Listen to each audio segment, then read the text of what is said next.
Well, here we are. Welcome, everyone. We're here with Nick Principe to talk about sharing Baba's kindness. That's the name of this series of meetings we're having with him.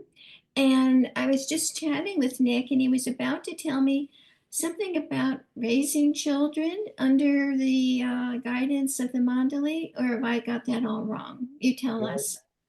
you're right. You got it right. Good. Go for it. I want to hear it. Okay. Well, in the first place, hello, everybody, regardless of the time zone. I know it's evening here, so Baba bless us all. What I was thinking of, and this is because my daughter is here now, uh, when she was first born, I wondered what to do with her education. Uh, whether I had been raised a Catholic, but I didn't practice Catholicism. We were living in North Carolina. The public schools were not rated very highly. The Catholic school was rated pretty high. So her mother and I actually went to the Catholic school to be interviewed, to tour the school and to see. And, uh, but of course, we had to be practicing Catholics in order to have our child in the Catholic school. So I was completely fine. I was going to rejoin Catholic. I thought I would do it just to get her in a better school. Uh, that uh, that happened. That visit, all this conversation was going on, and she was probably 5 or 6, but before starting school.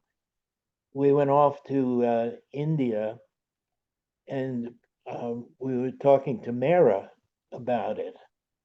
And Mara said, "What are you concerned about?" And I said, "Well, that's what I'm thinking of doing is joining Catholic faith for her education." Mara said to me, and this is pretty much a direct quote. She said, "Don't worry about Marie's education. You pay attention to her values. Baba will see to her education." We put her in public school. She's grown up to be a very smart, successful, educated woman.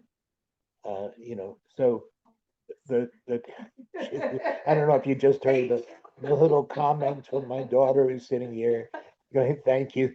It's, Um, say more nice things. It's nice to hear. well, it's and a whole lot of it. What it really comes down to is that, and this is what the Mandali really drove home to us, to me. I mean, everybody walked away with whatever experience they had. But for me, what it was learning to trust Baba more. That Baba's kindness, we cannot imagine the scope of his generosity and kindness. And in that, just a little simple thing. Don't worry about her education. Baba will see to her education. She started in a little small college, ended up with a master's degree from Tufts University, graduating with honors. It was, just to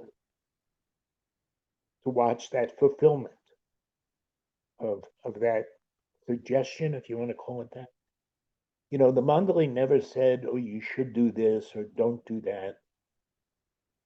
But if you had ears to listen, uh, you could take their words of advice. There were many people I saw who didn't take their advice. You know, I remember. I don't know if anybody knew. There was a fellow from Australia who wrote a book called Practical Spirituality. Met Baba in the 50s. I Oh, don't remember. um, um, John, I have it back. I'm gonna go look for it. I'll tell you the. Huh?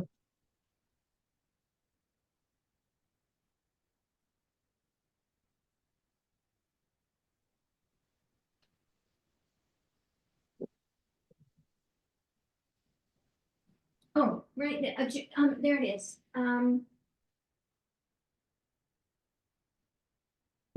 Oops, John Grant. Grant, thank you. Yeah. So John Grant, when he retired, he was an air traffic controller his entire career. Met Bob in Australia. When he retired, he did an around the world trip. And on that trip, he came and stayed with us in Chapel Hill. And my daughter at the time was very young, just a few, 2, 3, 4 years old, 5, something like that. Do you remember, John? John had told us then that in Australia, you know how people pick up children, especially men, they'll pick up children and toss them in the air, these little kids. Baba told them never to do that. Never do that. Mm-hmm. And to me, I took it as an order, actually, because Baba didn't say, "Oh, be careful." He just said, "Don't do it." He told the Australians. Now, my daughter, she wanted me to toss her in the air. That was, and I may have been doing that before. I stopped, and I since have found out that I actually have friends whose children have gotten hurt because they toss them in the air and they either lose the grip or the kid falls backwards or something unforeseen happens. We should not be tempting Maya. Mm-hmm. And so, to me, as I say, the Mandali never once ever said to me directly, but they'd always point me to how to make a better decision. Mm-hmm. Anyway, that's now before we go much further, I don't know if anybody else is on. I don't see any other It's just you and images. me right now, but we'll see Okay, what happens. okay.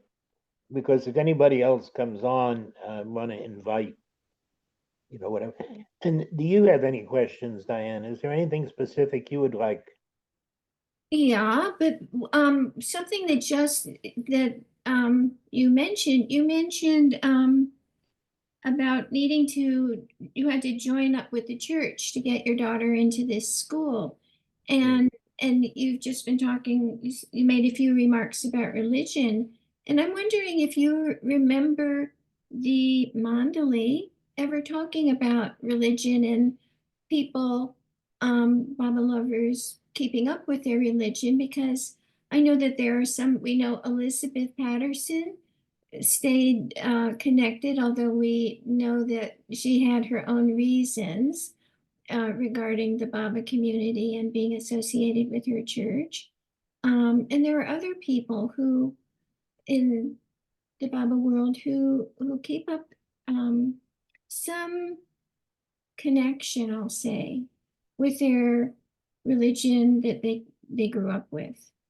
Do you remember Mandali ever talking about that? Yeah, there are a few things that pop in mind. Fred Ella Winterfeld were Sufis. They actually met each other. Ivy Deuce introduced them to each other.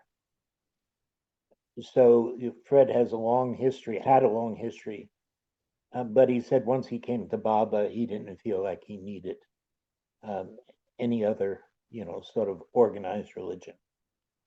The Mandali, I think, would oftentimes reiterate what Baba had said. And this is not a direct quote, but it certainly is easy to find. I believe Baba had said, "You stay in whatever religion you practice, just follow it at its core. If you're going to call yourself a Christian, then live a life like Jesus. Try to be as much like that as you can. Calling yourself a Christian and then going out and waging war or committing crimes on Monday because you went to church on Sunday. I don't think that is what counts." The other thing with Elizabeth, Baba described Elizabeth with a very interesting word. He called her unique. Now, I was very curious. I actually looked up the definition of the word unique. It means one of a kind. We throw that word around. We can be talking about a dessert we had or a delightful movie. Oh, it was unique and it was, I know. But when Baba uses a word like that to describe somebody, to me, it give it a little more thought. And what I mean by that with Elizabeth, Baba had told the Mandali, he had taken the Mandali up to near Srinagar and pointed out where Jesus was buried. And Elizabeth was very upset because Elizabeth was such a devout Christian that her whole life was based on the crucifixion and the suffering and all that. And Baba afterwards consoled her and he said, "Don't worry, I just told them that to make them happy." Now, who was he making happy? He was all what I think to me it wasn't obvious at the time, but it's become more important as years have gone by. The Erich one time told, I'm going to diverge here, forgive me if I get off track, just bring me back. Erich one time in Mandali Hall, somebody asked him, who becomes the next Mandali after you guys are gone? And Erich used this analogy, this figure. He said, if you think of Baba as like a stone being dropped in the center of a lake, a still lake. He said, now right where the stone hits, the first wave coming off there is pretty powerful. But after a while, the waves get smaller and smaller. He said, we, the Mandali, he said, we're in the first wave. So we get the most power from Baba's presence being with him. He said, but you all, and the gesture I don't think was just for those people in Mandali Hall. I think he meant the rest of Baba people. He said, you all are in those successive uh, little rings around. And as we go, as we're finished and don't come back, everybody moves up one.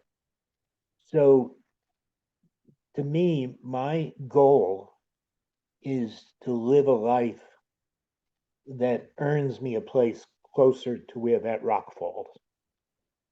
Mm. And but bearing in mind that none of the Mandali came to Baba in sainthood. They were all well, I shouldn't say all, I don't know that, but they each had their past to deal with. We know that Baba absorbed a lot of their for the Mandali, for his circle members, he did absorb a lot of their karma. We know that because he described it. But he doesn't do that for the rest of humanity. But he does that for those people who are going to work for him. So nobody came to him as saints. They still have a history of being sinners. So, so in that sense, I think we needn't be too hard on ourselves. Baba used to say to remember that every saint has a past and every sinner a future. Yeah. So Elizabeth, I think Baba treated her very differently because she was unique. I mean, being at the center here and thinking about what she's done. I mean, her estate is what supported the center. Her what she did to initiate all that work, the legacy that she left behind. And Baba had said it's going to become a place of world pilgrimage. I think people are going to speak her name. You know, um, as a matter of fact, I think, if I'm not mistaken, I'm not sure on this, but it could be checked. Baba at one point when he was with Elizabeth it was cold and she had an overcoat and gave it to Baba, checked overcoat. I believe that it is, there's a burial place on the center, and I believe that's in there. I've heard that, yeah. Yeah. It's near Dilruba Dilruba. House. Yeah. Yeah, yeah. It's I can't walk by that place. I try to stop there. At least I'm not walking anymore. But when I would go, I always walked right up to that marker just to thank her Yeah. and thank Baba Mhm. for you know. But yeah, I think as far as the other Mandali, the only other, well, many of the Mandali, or I should say, depends how far you want to define Mandali. There are resident Mandali, those we all know, Erich and Mani and Mani Goer. But there were also, Baba said, anybody who obeys me 100% is my Mandali. There were Westerners that Baba referred to. As far as I'm concerned, Elizabeth and Kitty were certainly his Mandali. Ann Forbes, who lived in Miami, Baba had referred to her as one of his Western Mandali. That very few people even know about Anne, but that's how important she was. I had the great good fortune to meet her just once, and I'm thrilled because it was made a great impression on my very early days, probably in the early 70s. Um, but even when you look at the people who are with Baba, even still now, they still practice their birth religion. Some of it is kind of funny. I don't want to tell tales out of school, but the twins told me one time that they had gone. Of course, they're Zoroastrians by birth; they can go in the temples. They told me that they forgive me, Zoroastrian, if I'm talking out of turn here, but they had gone to one of these temples, and they were. Uh, it was time to say the prayers, and they couldn't remember the words of the prayers, so they just made up and mumbled as they went, and they, just so they could participate like they were. So, I think if you're the key is if you're in the religion, practice it. Mhm. Yeah. Don't, Baba, I believe Baba said, changing religions is just changing one cage for another. So I'd like to ask you something because I think it's really interesting.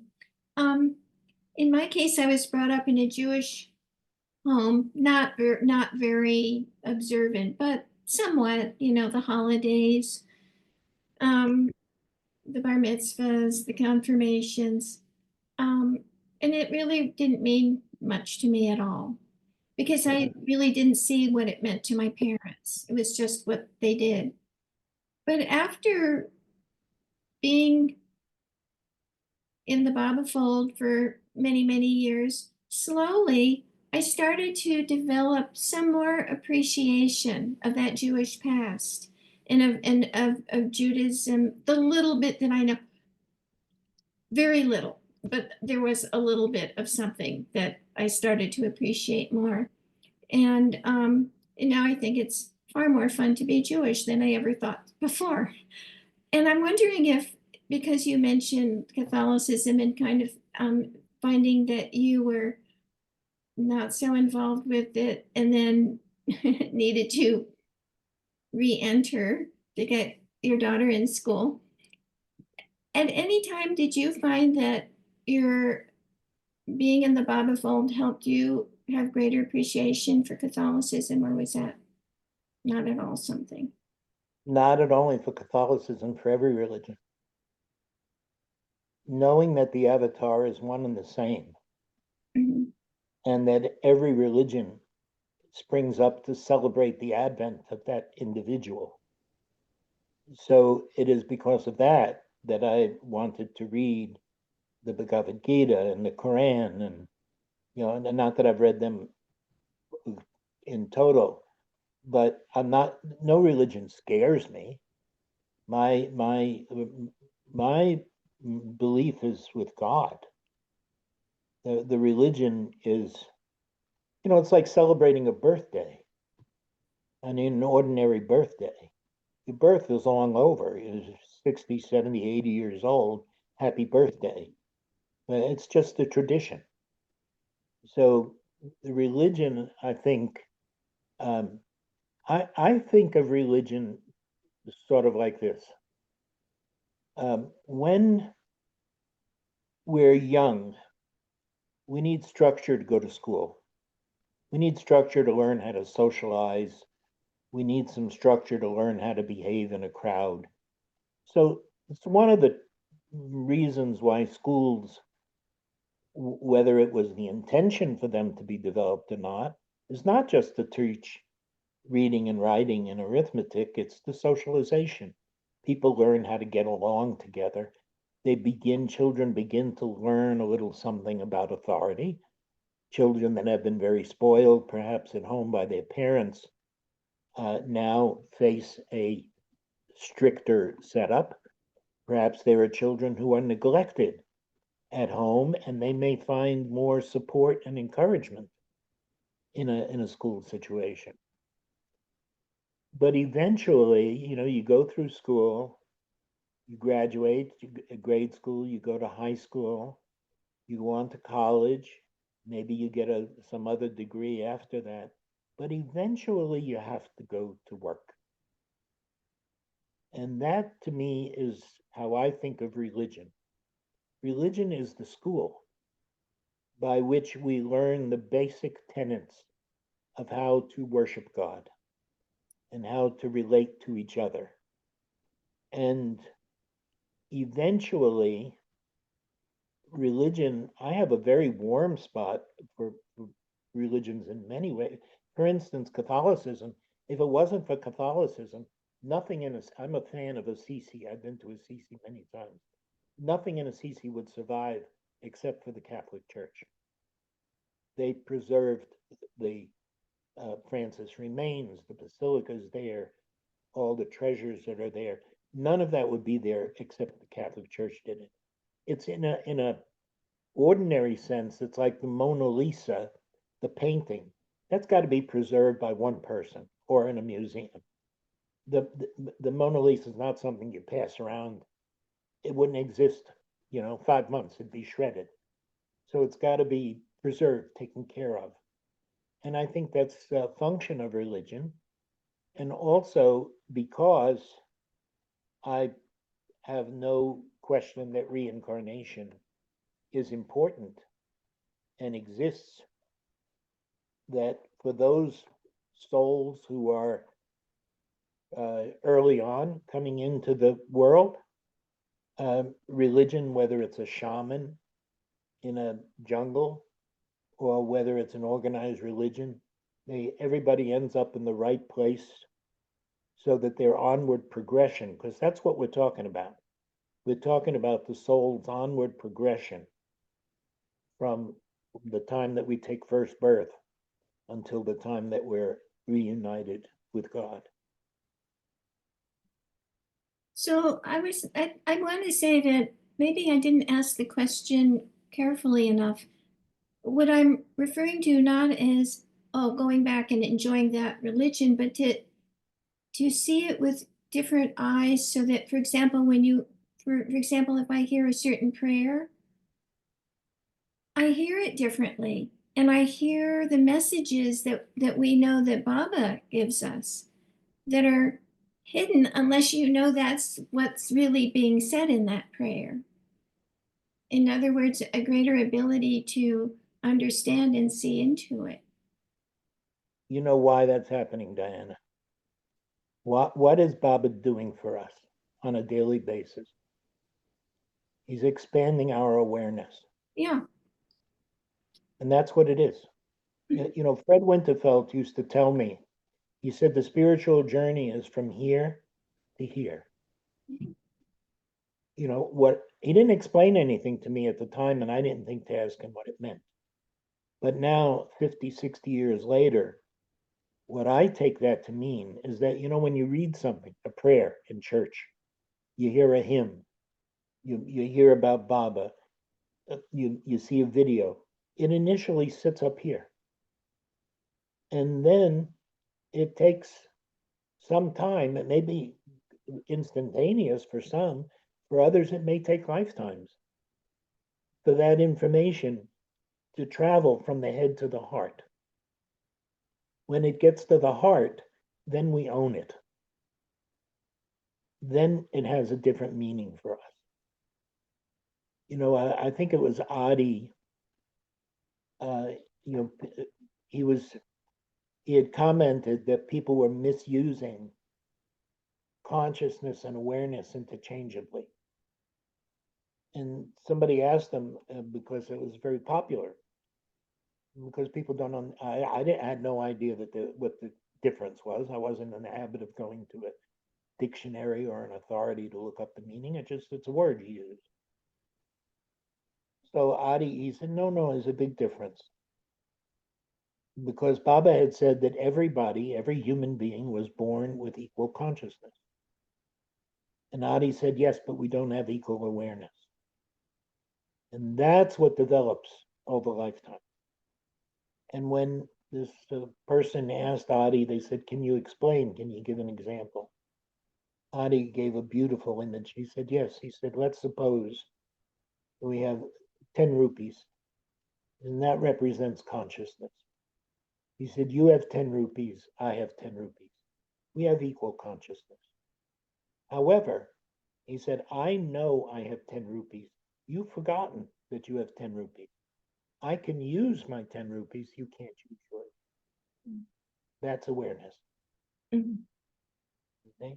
So as we grow individually, whether it's chronologically with age, spiritually, uh, the awareness grows so that we begin to see things on a much broader scale, a much broader scope. It's the narrowness. I was chatting with my daughter about this a little bit earlier. It's like a child. It chases a ball or a dog in the street and runs after it. And the parent has to be aware that there may be a car coming. The child's not aware. It's the parent's responsibility to get the child to safety. And then after a while, the child grows and becomes aware that there's traffic. So that I think happens for all of us. So what you're talking about is your awareness of those prayers. The meaning of them becomes very different now because your awareness has expanded. Thank you. I like the way you said that. Well, I want to tell you we've been joined by Diane and Terry and by Betty. And so they're here. I do see them. Hi. Can you see them? I can. I've actually, through the magic of technology, maybe it's just my daughter being here. That's the magic touch, yeah. I we can't go on because I've got a fever, so I'm just lying in bed and I wanted a God shot and Nick is talking, so Oh, it's the good. best cure for the neurovirus. Yeah. Well, Diane, do you want to ask or say anything more? No, Okay, we're I going don't have a to, brain. Thank you. well, I have a request, Nick. Yes, I ma'am. I just love hearing your stories of times with the Mandali. And I know you've told some, um, but I don't know if you've got any more and you talked a lot about, well, some about Jal. I don't know if things come to mind that and I don't mind if they're repeats. I love just your experience of them. It seems like you were very lucky to be so close to them and friendly, and so that's I definitely had an unusual relationship with them. But may I ask, is there any one in particular? oh And you can include, uh-huh. Elizabeth, Kitty. Oh, Uh, I uh, don't restrict it just to the Eastern okay. Mandal. I remember you saying that you were well in the Eastern. It was the men that you knew in the East. I forgot about the Westerners. Well, okay, you talked about Fred Winterfeld. Were there more stories about him Yeah, Fred. or Ella? Fred. Fred was one of my favorites. Uh, a few things about Fred. And I think I've actually talked to Jeff Wolverton about this, and he's heard some of the same stories. But uh, Fred drove Baba to Brook Green Gardens, which is written about. We can read about Baba's trip to Brook Green Gardens. I did not know that Fred had driven him. So Fred told me that when he got in the car, Baba was in the back seat with one of the Mandali, and one of the Mandali was in the front seat. It may have been Adi, I don't remember. And Fred said he's driving down. It's probably half hour, 45 minutes to get from Baba's house to Brook Green Gardens. And he said Baba put his foot up on the backrest where Fred was, and he was tickling Fred's ear with his toes. And then,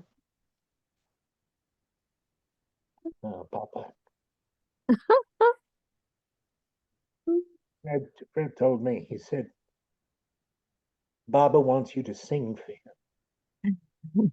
And Fred said that he sang the entire Bhagavad Gita in Hindi.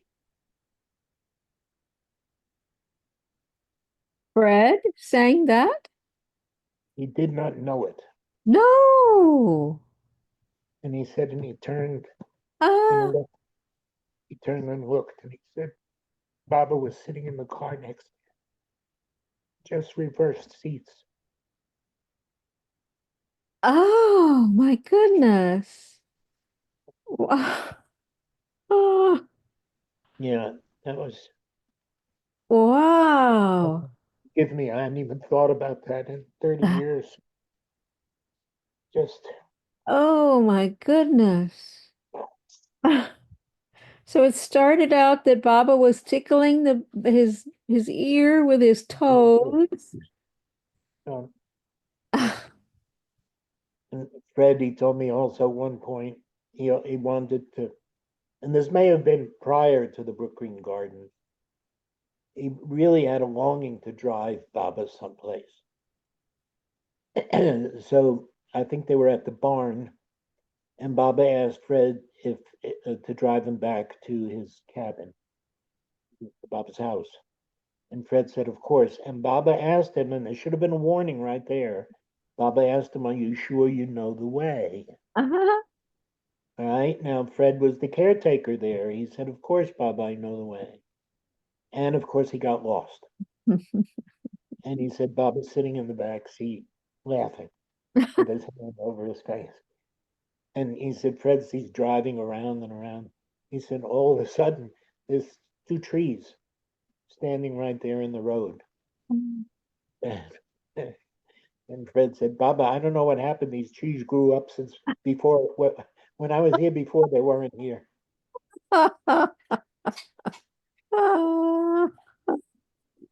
Baba, Fred was a very unusual man. I think he had been in the Austrian Navy. His ship was, of course, Austria, I think, was taken over by Germany at the time. They were conscripted into the German forces. The ship was sunk. And Fred said that he listened. He survived. He was on that ship. He survived the sinking all night listening to men being devoured by sharks. And of course, he just spent the night in prayer. My goodness. Yeah, Oh, wow. it's yeah, what they went through. But on a practical side, and this is why I like I say with the Mandali was so incredible to have the relationships I had with them. The practical, because they were also very worldly people. They were successful business people. Elizabeth was a successful businesswoman. She was smart as could be. Kitty was a world-class pianist. I don't know, a lot of people don't even know that she studied piano with Gustav Holst. Kitty was great niece to Florence Nightingale. Mm. Uh, so, these people were forces to be reckoned with. You know, they would have, aside from Baba, if they would have just been in private industry, they would be what we call the captains of industry, leaders. But Fred, he met Ella. They were introduced by Ivy Deuce. So, again, a long history with the Sufis. But what Fred told me on a practical basis, which has helped me tremendously to this day, I was a hippie in the 60s, 70s. Oh, excuse me. We're still good? We're okay. Yeah. Okay, excuse me. I just tried to move and I forgot.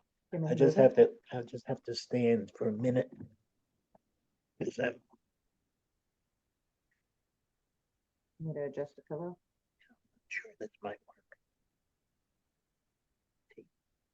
Sorry about this.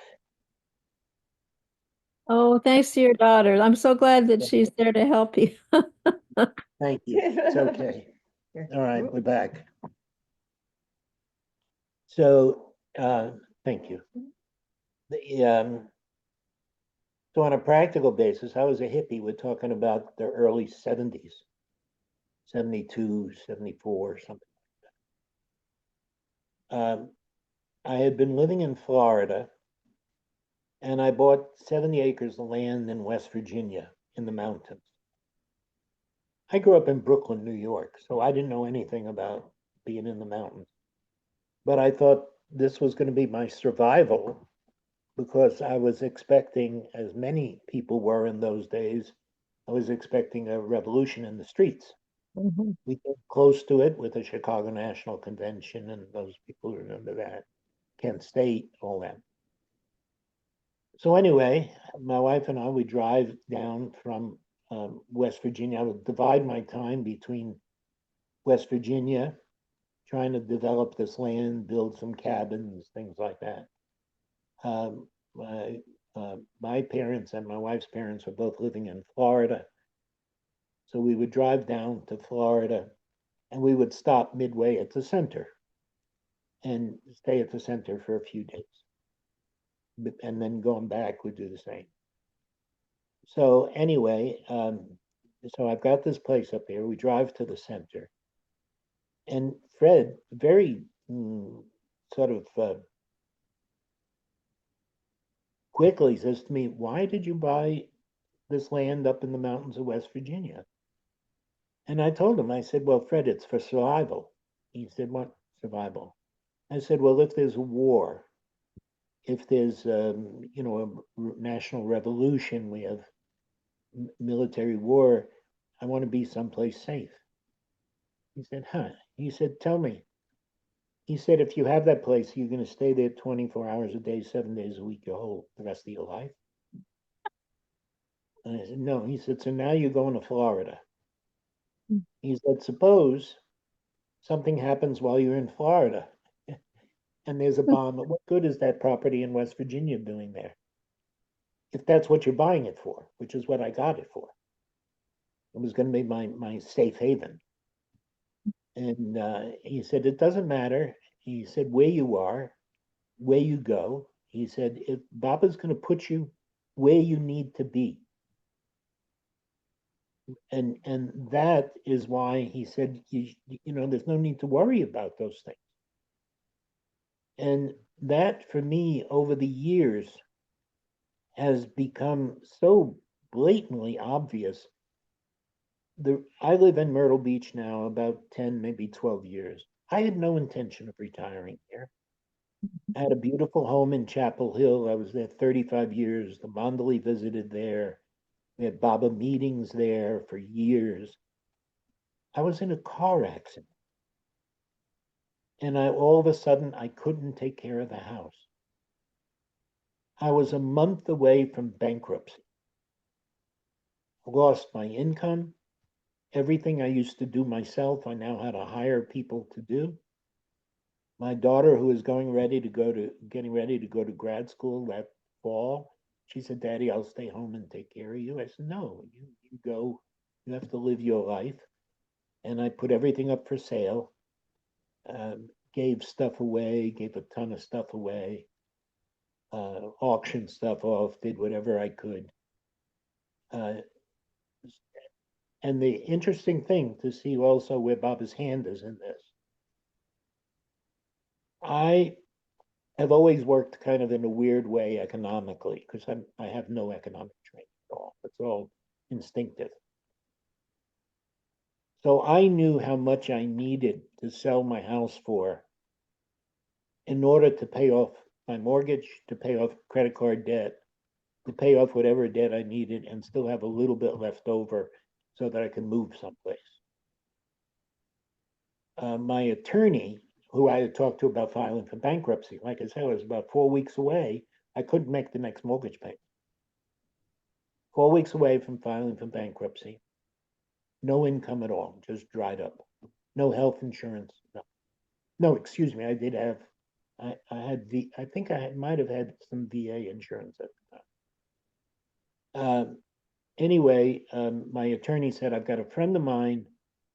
He's an attorney. He's a real estate attorney in Chapel Hill. He owns about a dozen properties that he rents. He said, I'm going to give him a call and see if he'll come up and talk to you. And about the situation. Well, he did. This fellow came up, nice guy. I said, I don't know how much you're going to charge. He said, I can't afford to pay you much of anything. He said, I'm not charging you anything. I'm doing this as a favor to your attorney, who's my friend. Anyway, he looks at the house, goes around. Now, he's a real estate appraiser and owns multiple properties. He said, this is how much the property is worth. And I said, I can't sell it for that. If I can't sell it for that, I have to get this amount more than that. Otherwise, I couldn't pay off all my bills. He said, you're never going to get it. I listed it for sale. 2 weeks later, I got exactly the amount of money that I needed to pay off my bills. That's when we trust Baba and let him prompt us to do, to trust him internally and to try to learn how to listen to him rather than listening to what's going on up here. And that's how I ended up in Myrtle Beach. And it's nothing that I thought I would ever do. But it happened because that's what he wanted to happen. After I moved here, I felt so bad because my daughter, it was the only house she knew. She had been born and raised there. And I felt so bad about it. She sent me a postcard. It was a quote from Rumi. It said, wherever you are, remember that God put his finger on a map for you to remember.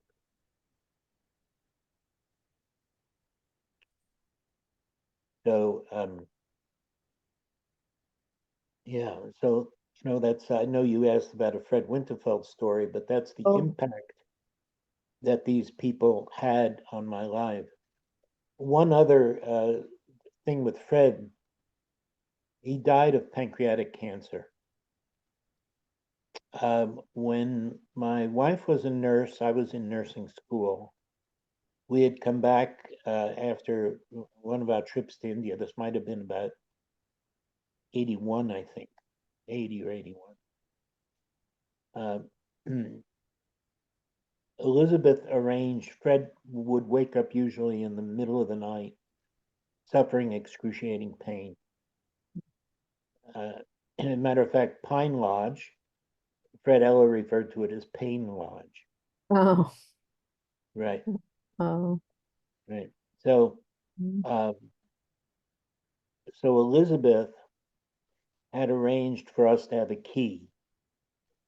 And whenever the pain got really bad, Ella would call us, and it was usually, in the middle of the night, 2 or 3 o'clock, where Fred was just agonizing. And we would drive to the center. My wife, being a nurse, would administer Demerol to him, and she would take Ella rather, out to the kitchen, have a cup of tea, because Ella would be distraught. They were so entangled that way. And I would sit with Fred until the medication took effect. And Fred Ella, very old school, slept in twin beds next to each other, sort of like Lucy and Desi when we were kids growing up. They never shared a double bed, right? It was all those old programs was always a twin beds. You just had to guess how the children happened. But so anyway, I'm sitting on Ella's bed, and Fred is laying on bed across me. Pancreatic cancer causes what's called ascites, which is a huge abdominal bubble. It looks like somebody that's 9 months pregnant. Mhm. And he's holding his Mhm. stomach and he's rocking back and forth, Wow. moaning. Loud. Mhm. I'm sitting there and I'm thinking, Baba, why? Mhm. Why is this necessary? This man who loves you so much, who has surrendered to you, and just such a wonderful man to suffer like this. And at that point, Fred stops moaning. He turns and looks at me, smiles, and says, "Ah, Nick, you like the song I'm singing, yeah?" And then goes back to the Oh, yes. and what I realized from that, what we see with the body is not what was happening to the spirit. His body was suffering, but his spirit was already Wow. beginning to leave. Mm-hmm. Mm, wonderful. Now, you Yeah. said he was in the Austrian Navy. Yes. It was World War II. Does that mean German Austria? Hitler had taken Yes. over. He was a Yes. German naval. Yeah. They were conscripted by the Germans. Mm-hmm. It's not that he was Yeah. I don't know what his political leanings were. Yeah. Oh, the other thing about the survival in the little cabin and that I wanted to have in the mountains, Yeah. he told me that before meeting Baba, he and Ella had either bought or were going to buy a sailboat, and that's what they were going to do. Oh. They were going to, that was going to be their home, and they were going to avoid these, I mean, No. that's human nature for us. Nobody wants to walk into suffering. Yeah. If we see danger, we want to avoid it. Mm-hmm. Uh, but the fact is that until we have full trust in Baba, we you can't avoid your destiny. Your destiny is your destiny. And Baba, you still Right. have to pass through it, but Baba helps you. Mhm. Bao used to tell me, he said, Baba, everybody's got a different spiritual disease. Baba gives us each different medicine, bitter medicine, but feeds us ice cream with the other hand.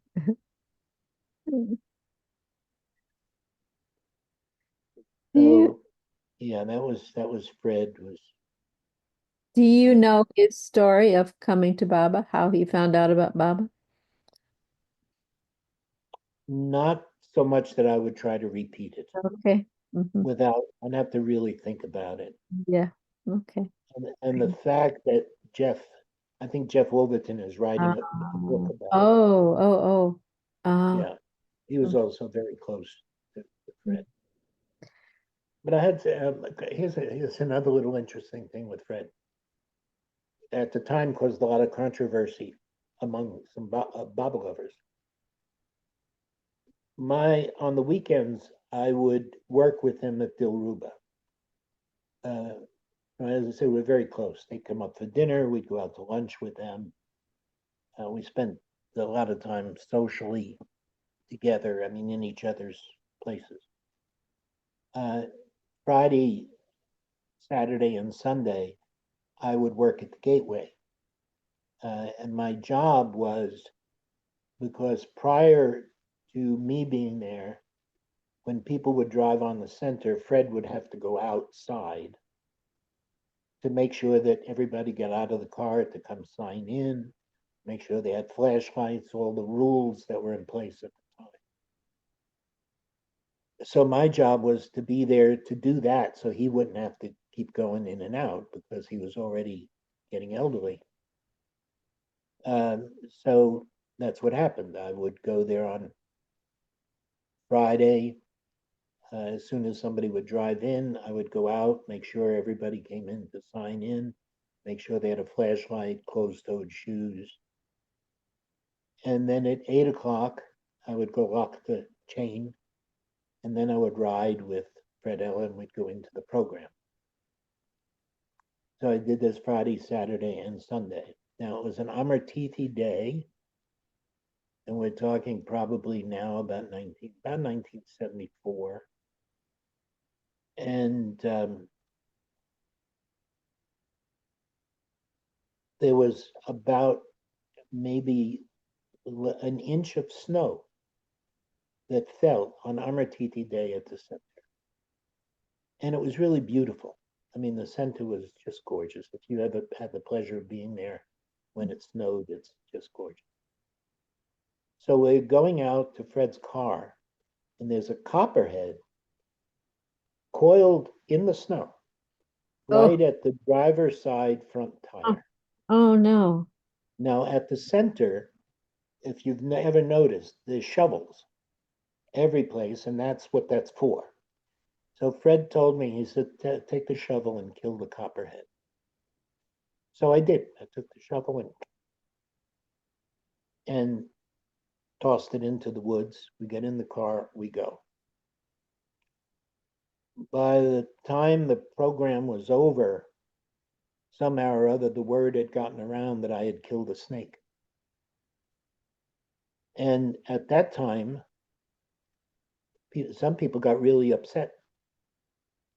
And one of the people who got upset, and I'm not going to mention who it was because it's not necessary, was an old-timey Baba lover who had met Baba. Mm. And he actually really went off on me about I had no business doing that snakes were beneficial, it was none of my business to who did I think I was, blah, blah, blah. What he did not know is that the first letter I ever wrote to Erich in 1972 and got a response from Erich. I asked him two things: what to do, how to dispose of a body after death, whether whether it could be cremated or buried or whatever. And the other question is what to do with snakes. Mm. And the reason why I asked that question is because I had that mountain property in West Virginia that had a lot of snakes on it. Mhm. So Erich wrote back to me, and I still have the letter. Mm. And in the letter, Erich explained, as he always did, what we have learned from Baba. Erich never said this is. He said what we have learned from Baba is that snakes, the impressions in snakes are twisted up like knots. Mm. And the only way a snake is freed from the snake form is by being killed by a human conscious person. And Eric said, but don't be attached to the act of killing. And I actually got the letter and brought it to show this guy. He didn't talk to me again till Oh, my he goodness. died years ago. He could not resolve because his beliefs were such. And I would see him at parties and things afterwards. He'd turn around and walk away from Oh, my gosh. Yeah. Now, Erich had asked this question of Baba and gotten that answer. Is that right? So Baba had talked about it.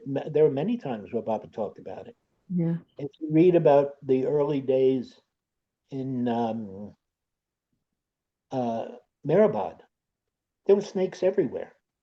Mhm. Baba would tell them, you kill them. Mhm. Mhm. And you bash the head, you kill them. No distinction between venomous and non-venomous. Interesting. In the first place, I'm not going to get close enough to see. All right. Let me see. Can I see whether you have fangs and poison? It's but there is still, I'm sure there are still people at the center who think that would be, Mm. sort of a mortal sin. Mm. Mhm. kill us, not realizing that Baba said that's the only way that they can move on from that form. Mhm. That's a powerful thing. Yeah. Hmm. But Eric said, don't go look for it, but when they're there, that's what you do. So yeah, and that's why I say probably in one of these next meetings, perhaps the next meeting, I'll actually read some of these letters. Oh, good. Because, well, you see, in those days there were no books, no internet. If you had any question about, Baba, our resource was to ask the Mandali. I remember going to Kitty one time. Kitty was wonderful. I would occasionally do her hair because I had a salon. So that's why I say that was Ralph and Stella Hernandez. They were clients of mine. Kitty would send new Baba people up to get haircuts, Mhm. especially the guys. We were coming out of the hippie days, so we all had unkempt Mhm. appearances. So yeah, Kitty was. But I was having trouble with this one fellow, and I thought it was so bad that I thought I was going to punch him in the nose. And at that time I was 35 and I was a pretty strong guy, and I realized if I hit him, I'd probably get banned from the center because that's what Elizabeth would do. She can't come on for 6 months or. So I went to talk to Kitty, and I said, Kitty, I explained everything to her about this. And she said, oh, Nick, she said, Baba told us we have to love each other. Mhm. And yes, he did not say we have to like each other. I never thought of the difference until then. I can love you from a distance. Liking somebody is wanting to have them right around. Mhm. Your family, your children, your pet, your cat, your dog. Somebody that you physically want near you. You have to like them and love them. Love is what we can do with all of humanity. We don't have to like everybody. But then that goes into definitions of love, and I just recommend for anybody to find out what they can from Baba about that, because it's really doesn't have anything to do with like. You don't have to like somebody to love them. Those kinds of bits of advice from the Mandali, they would cut through an issue so quickly, so easily, and get right to the point. Mhm. Mhm. You know, I'm remembering a story about Fred and Ella that doesn't, maybe it's not correct. I mean, I heard that Fred saw Ella getting onto like oh, into a car or a bus or something. He saw her leg and decided that she would, is that right? Now, how does that, no, is that a rumor? Tell me. As I remember it, Oh. I can only tell you what I remember, and I think this is accurate because it had that much of an impact on me. You're right, he did see her legs. He was sitting in his office, and outside the window was a staircase. And she was going up the staircase with Ivy Deuce. Oh. And he looked out and saw her legs. Yeah. So you And got that part right. inside they decided he would marry her, or she was the one. Yeah, yeah, Oh, yeah. oh, And they but recognized the feet. oh, I'm glad to hear that story's true. It's a wonderful story. But Yes. but then Ivy Deuce introduced them. He didn't know her. No, he did not know her. She knew Ivy. I see. I see. Were they? Sorry, Diana, go ahead. No, I was just gonna say that's such a sweet story. And I see we just have about 2 or 3 more minutes. You needed to leave at a certain time, Nick. So maybe a couple more minutes and then we'll wrap it up, okay? Thank you. Yes. Well, just they were Sufis then, were they for a time under Mercedes or not? Is that a I believe they were, yeah? Okay. but again, I'm not going to swear to it, but I know All they right. had a Good connection. enough. Good enough. Yeah. Oh, okay. Yeah. Oh, this has been wonderful. This is what I'm coming for, Nick. I want to hear all these stories. Oh, it's and I'm thrilled that you ask about them because many of these I haven't even thought of them in many years. You know, they were uh, like I say, we spent so much time together, and as usually is the case, you know, for all of us, we don't appreciate what we have until it's gone. You know, and I never really appreciated what a treasure it was to spend time with all these folks Mhm. and the Mhm. intimacy. You know, I was a hairdresser. Mhm. So, you know, I'd go to India and I would do the ladies' hair. I just it was going through my letters from Goer and Katie. Katie loved for me to cut her hair. Katie had a beautiful head of hair. When she worked in Bombay, I think during the New Life. Did not accompany Baba Goer went. She got a job at the embassy, and she had an Italian hairdresser, and his name was Rocco. That's my middle name. Oh, wow. So when she found out my middle name was Rocco, she she was like, "Oh, you have to do my hair, Rocco." Oh, So, that's neat. so it was a very unique thing because you know, where the ladies lived, that cabin, which was where Rano lived, the little cabin in front of Baba's house near his porch. They would set up, Mani would sit there with a typewriter. They'd set up a salon for me, and I'd sit there and cut their hair. After everybody, all the pilgrims would leave, and I'd sit there just with the ladies. Wow. And How special. Mm, it was mm, very very unique. But what we had gone through, our and this we'll keep to another time. Uh, our first child had died, right. and the Mandali, and that was he was born Christmas Eve, 1975.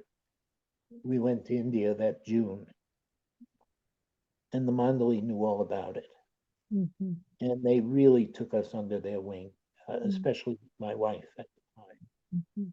because she was barely out of her teens and Mm, having a child that then died almost mhm. immediately. So she was physically not well, you know, and it was hot. It was summertime, so they really looked after us, both of us. They looked after us really well, and it created an intimacy that Mhm. just stayed over the years. Mhm. So Oh, thank you, Nick. This has just been priceless. This wonderful. I'm going to tell well, a story about Fred and the Bhagavad Gita tonight at Arti. I'm going to tell them that story. I wrote it down. yeah, and I would ask for next. I'll do these. I think once a month now. If you would just jot some notes if there's anything in particular, because I need my memory banks to be tweaked. Mhm. If you just ask me to, that's why I started out by saying just ask me about a person. Mhm. Even if you just do that, that sometimes will start the wheels turning. Great. Do that. It's been really lovely, Nick. Thank you so much. Thank you, Nick. From me and Diane, we're sending you kisses. And Jay Baba. Okay, Baba, God Jay bless Baba. everybody. Thank you. Baba bless Thank us you. all. Baba. Bye-bye. Till next time. Till next time. Now let's see if I can, there we go.